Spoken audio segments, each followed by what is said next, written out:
So Joe, your research deals with the impact of spending and saving behavior on life satisfaction. Does money make happy after all?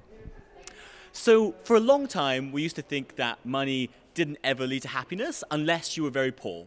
For every extra dollar or extra Swiss franc you had when you were below, say, about $20,000, that produced a lot of happiness. But after that, there seemed to be no real effect.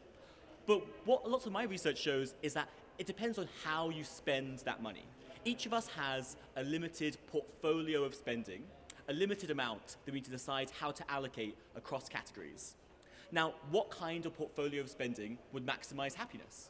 Now, some of my research shows that if we spend money on things that match who we are, that match our personality, then that's a much better predictor of if someone's happy or not than, say, their overall income or other things that we think traditionally make people happy.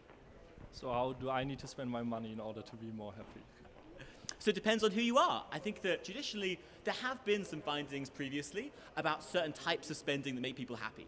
So research by Mike Norton, Elizabeth Dunn, for example, looks at how spending on others makes people happy.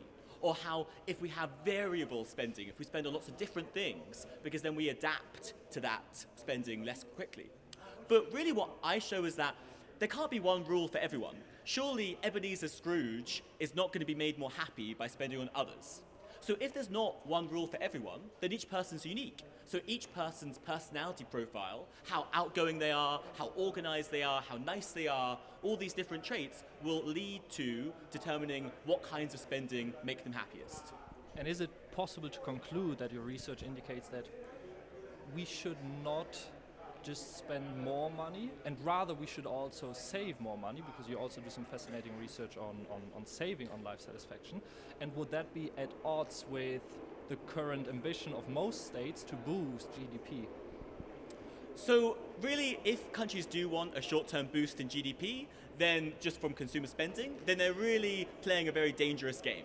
If you look at the time bomb that we have that's going to happen to most Western countries in about 40 years' time, where the number of retirees grows so great and the amount of savings that that group has is so small, then we desperately, desperately need more incentives, more encouragement for long-term savings now. Now, what my research does show is that maybe it matters how that savings is kept that might help determine how happy you are. So a traditional financial advisor would say that any amount of money that isn't invested in hopefully some whizzy, high-risk portfolio would be wasted, because that's money that's just not doing anything, it's sitting there.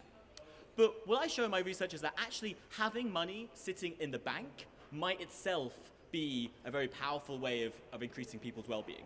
So I show in some research where I look at people's transaction data with a bank and then match it with their happiness responses to a survey.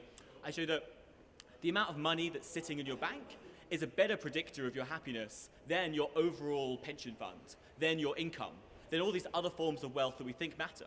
And that's because money sitting in your bank is different. We're reminded of it all the time. Every time we go to an ATM, we see the money that's sitting in our bank. It makes us feel better, it makes us feel more financially free and financially secure, and that's a predictor of happiness. So next time you go to your financial advisor, maybe say, I'd like to keep some money in the bank.